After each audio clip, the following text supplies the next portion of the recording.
My name is Daniel Ross. I'm 46 years old, and what I'm about to tell you is something most men would never have the courage to admit, let alone carry out. Imagine standing at the altar, facing the woman you believe you love, surrounded by your closest family members, when suddenly a complete stranger bursts in screaming that you are the father of a little girl you've never seen in your life. At that moment, the world stops. The silence that follows that scream is heavier than any sentence a judge could deliver. I saw the disappointment in my future in-law's eyes. I felt my fiancé's hands tremble in mine. I heard the poisonous whispers spreading among the guests like a slow infection. But what no one in that room knew, what not even the woman screaming could imagine, was that I already knew everything. I knew she would show up. I knew who had sent her. And I knew with surgical precision that this scandal was not the end of my wedding. It was the beginning of a destruction I had carefully designed months earlier. There were no tears on my face, no desperate claims of innocence, only a terrifying calm. Because when you were betrayed the way I was, the response isn't rage, it's strategy. What happened after that woman screamed changed the lives of everyone present forever, and not in the way they expected. If you enjoy stories where betrayal has consequences and justice arrives without warning, leave your like and subscribe. Here, we share real stories of revenge and lessons that are never forgotten. For years, I built what everyone called an enviable life. I am a man who believes in order, discipline, and keeping one's word. I work in high-level financial consulting, a profession that demands emotional control, risk analysis, and above all, the ability to spot a lie before it turns into a financial loss. That was my life, a series of calculated decisions that gave me a solid position, a home many would envy, and an impeccable reputation. At 46, I wasn't looking for a reckless teenage romance. I was looking for stability. That's when Emily Carter entered my life. She was 10 years younger than me. She had that dangerous combination of vulnerability and elegance, the kind that disarms a man who has spent too many years surrounded by cold numbers and rigid contracts. We met at a business dinner. She worked in public relations and knew exactly how to listen. That's a dangerous skill, you know. Someone who knows how to listen can make you feel like the center of the universe while, in reality, they're just mapping your weaknesses. For 2 years, our relationship seemed perfect. At least that's what my analytical mind recorded. I gave her everything: security, a lifestyle she couldn't afford on her own, and most importantly, my absolute trust. I was never a jealous man. Jealousy is for the insecure, and I always believed I was in control. My routine was predictable: early mornings, black coffee, market reviews, the gym, then my office.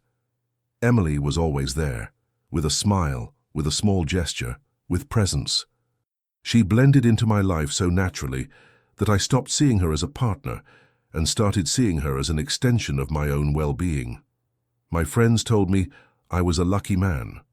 My parents, already aging, saw her as the woman who would finally give them grandchildren and care for our family.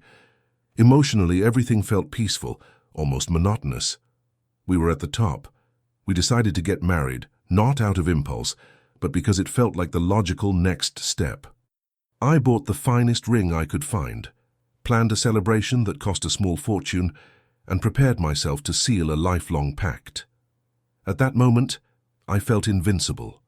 I was at the peak of my career and believed I had found the perfect partner to enjoy the rewards of my work. There were no cracks in the wall, or so I thought. I looked in the mirror and saw a successful man, a man who had everything under control. But the truth is, overconfidence is the first step toward the abyss. Often when you think you see the full picture, it's when someone finds it easiest to hide in your blind spots. Emily knew my schedules, my passwords, my accounts, and most importantly, she knew my pride. Many of you will relate to this. You work hard, you provide, you stay loyal to your principles, and you believe that simply by being an honorable man, the world owes you the same respect. But loyalty is not an automatic transaction. Sometimes the person sleeping beside you isn't building a home with you. They're waiting for the exact moment to demolish it and walk away with the remains. I was that man. The one who believed respect was earned through provision and protection. I was living inside a script I hadn't written, playing the role of the protector, while the enemy was already inside the fortress, eating at my table and using my last name. 3 months before the wedding, things began to feel subtly different. There were no explosive fights, just silence. Emily started spending more time with her friends, receiving phone calls that ended abruptly whenever I entered the room. My instinct, the same instinct that made me millions in the market, gave me a quiet punch in the gut. But I ignored it. I told myself it was wedding stress, that planning an event of that magnitude affects anyone. I became an accomplice to my own deception by justifying every red flag. At that point, I was the perfect target. I had the resources, I had the illusion, and I had the blindness required to be emotionally robbed.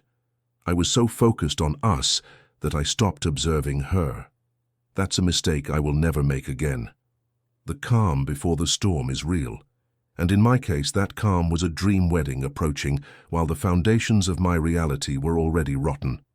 I didn't know it yet, but I was about to receive a lesson that would cost me far more than money. I was about to learn that the most painful betrayal doesn't come from an enemy. It comes from the person who says, "I love you," right before stabbing you in the back. The wedding day arrived with a precision that now feels deeply ironic. Everything was perfect. The venue, the flowers, the scent of the guest's perfume hanging in the air. I stood there adjusting the cuffs of my shirt, feeling that weight in my chest. The kind you mistake for emotion, when in reality it's your instinct screaming one last warning. When Emily walked in, she looked radiant. She moved toward me with a rehearsed purity that today makes my stomach turn. We were halfway through our vows, that sacred moment where loyalty is promised, when the doors at the back burst open. A young woman stormed in, visibly shaken, holding the hand of a little girl who couldn't have been more than 3 years old. The echo of her heels against the marble floor stole the breath from everyone in the room. Emily turned pale, a lifeless white that not even the best makeup could hide. The woman didn't stop until she was just a few feet away from us.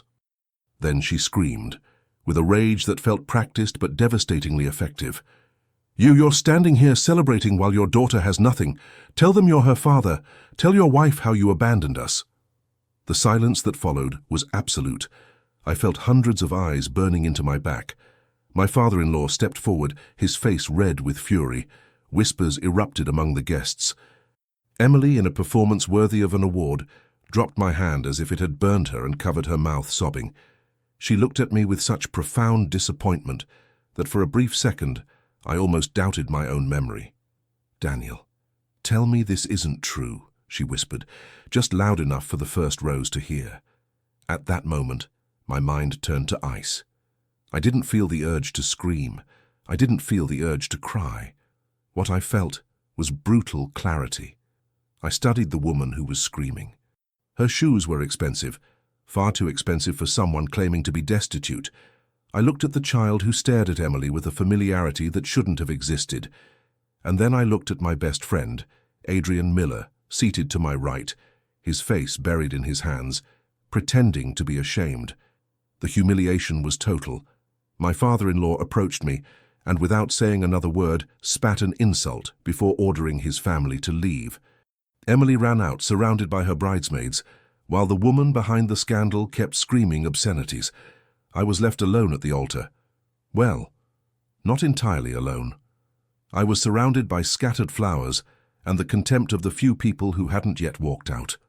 The waiters looked at me with pity, a feeling worse than hatred. That same night, when I arrived at the house I had paid for myself, I found the locks changed. My belongings were stuffed into black trash bags at the front door. Emily sent me a short message. "Don't look for me, my lawyer will speak on my behalf. I'll be keeping the house as compensation for the emotional damage you caused." She knew that legally, with a scandal of infidelity and an alleged unacknowledged child, her position in a divorce, or in the annulment of the prenuptial agreement we had signed, was strong in terms of public image and social pressure. I sat on the ground beside my bags, under a light rain that had just begun to fall. In less than an hour I had lost my honor, my home and my reputation. The loss was absolute. I had been expelled from my own life. But as I ran my hand over the fabric of my groom's suit, A small, almost imperceptible smile appeared on my face. The rage didn't explode. It sank into my stomach and turned into fuel. They had planned this for months. The woman, the child, the exact timing. It was a plan to destroy me publicly and walk away with my assets while shame kept me silent. But they made one fatal mistake. They underestimated my ability to analyze. They thought I was a man who would collapse emotionally, who would accept any deal just to clear his name. They didn't know that 2 weeks before the wedding, I had found a receipt from a luxury hotel in Emily's purse, and that tiny piece of paper had led me down a hole far deeper than I ever imagined. I stood up, grabbed my bags, and walked to my car. I didn't call anyone. I didn't ask for explanations. The humiliation was already done, and the world had already judged me. But justice isn't what people say. Justice is what gets executed in the shadows. They took my house. They took my dignity. But they left me with the most dangerous things a man like me can have: absolute solitude and enough time to become lethal. I moved into a small apartment, a place no one knew about. For the first 72 hours, I didn't sleep. My mind worked like a siege engine. The first thing I did was contact Marcus Hale, an old acquaintance who works in cybersecurity and private investigations. Marcus isn't the kind of person you invite to dinner, but he's exactly the kind of person you need when you want to dig up a corpse. I gave him the name of the woman who screamed at the wedding and a photo of the little girl. I want every connection, every payment, every call, I told him. My voice was so flat that Marcus didn't even crack a joke. He knew I wasn't looking for comfort. I was looking for information. While he worked, I turned my attention to my finances with surgical focus. I already knew that Emily and Adrian Miller, my so-called best friend, had been diverting money through a temporary account I had personally created to cover wedding expenses. They assumed I was too blinded by love to notice a 15% discrepancy in operational cash flow. That was their first mistake. A week later, Marcus showed up with a folder. The truth was darker than I had expected. The woman behind the scandal was an unemployed actress, a distant cousin of Adrian. The child had no connection to me whatsoever. In fact, DNA records Marcus obtained through unconventional means confirmed she was the daughter of a man living in another city. But the legal detail that truly changed the game was the call log between Emily and Adrian. They had been together for almost 3 years. Our entire relationship had been an extraction operation. My revenge wouldn't be an explosion. It would be an implosion. I went to see my lawyer, a 70-year-old man who believes the law is a weapon, not a shield. I told him not to contest the house transfer. To let them settle in, I wanted them comfortable. I wanted them to believe they had won. Let them move in together, I said. Let them celebrate. Meanwhile, I moved every cent from my personal accounts into trusts completely beyond their reach, leaving just enough behind to make it look like I was still under their control. Patience is a virtue cultivated by hatred. I watched from the shadows as Adrian took my place at my own table. I saw them through the security cameras they believed they had disabled, cameras I had routed through a mirrored server long before. I listened as they laughed at me, calling me the stupid old man who had paid for their luxury lifestyle. Every laugh was another nail in their coffin. The final strategic move was an audit I quietly requested for the company where Adrian worked as chief commercial officer. I was one of the firm's main silent investors. I already knew Adrian had been inflating invoices to cover his gambling debts. I didn't report him immediately. I waited until the amount was large enough that the consequence wouldn't be termination, but federal prison for fraud and embezzlement. I scheduled the counterattack for a Tuesday morning, not a weekend. I wanted the blow to land in the middle of their routine, when they felt safest. I had gathered evidence of the wedding scandal conspiracy, proof of the false paternity claim, payment records for the hired actress, and most importantly, airtight documentation of Adrian's systematic theft. My lawyer asked if I wanted mediation. I said no. In war, mediation is just an opportunity for the enemy to regroup.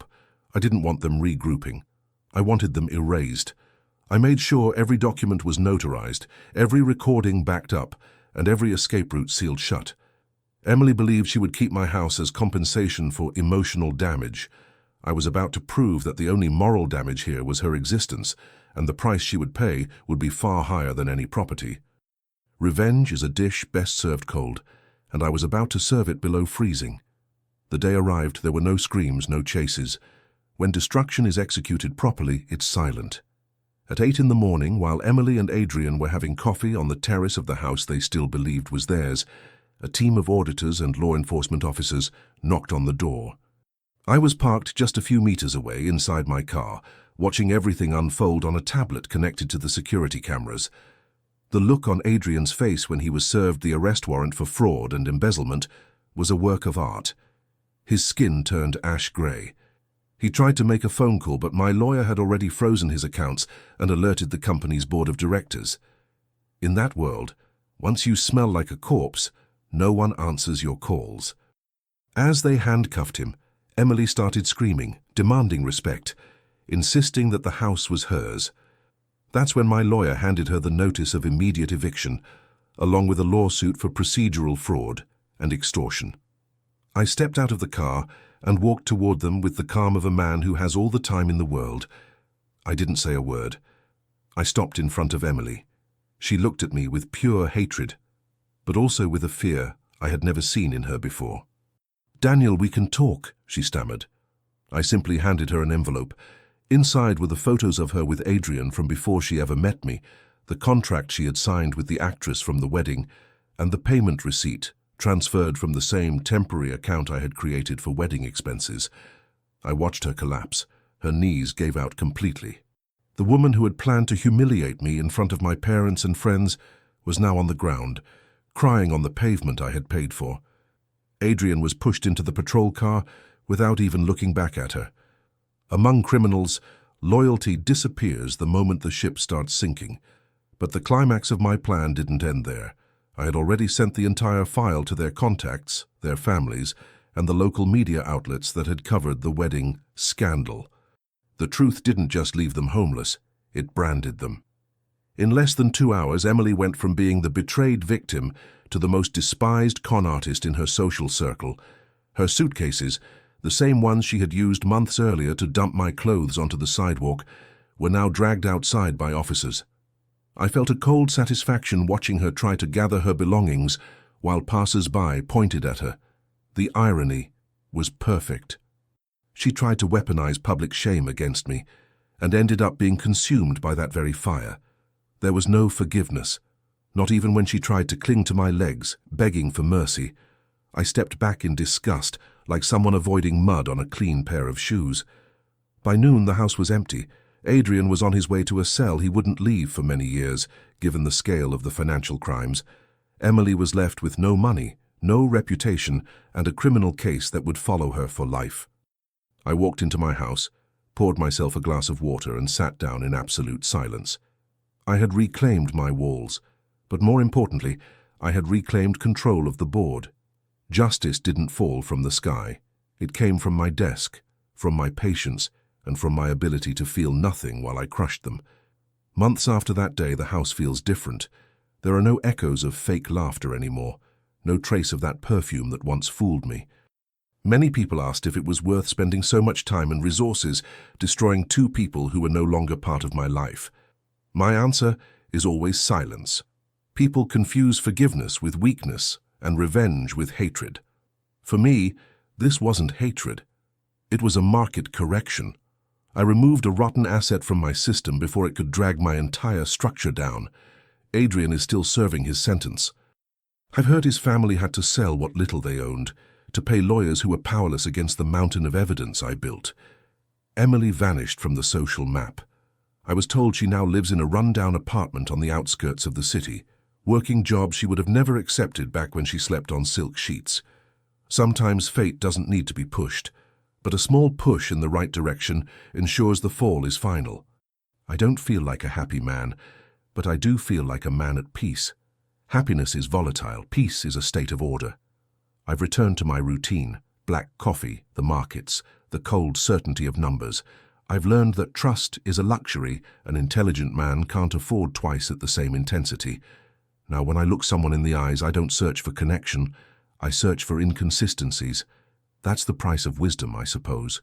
Betrayal has a pedagogical function.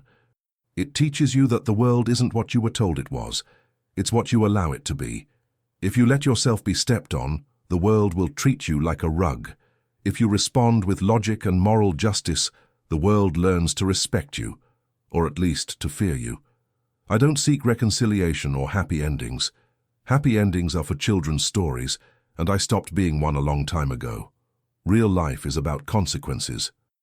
I walk past the same church where they tried to destroy me, and I feel nothing, no pain, no nostalgia, just the quiet satisfaction of knowing that when they tried to burn my world down, I already had the fire extinguishers ready and the gasoline prepared to hand back to them.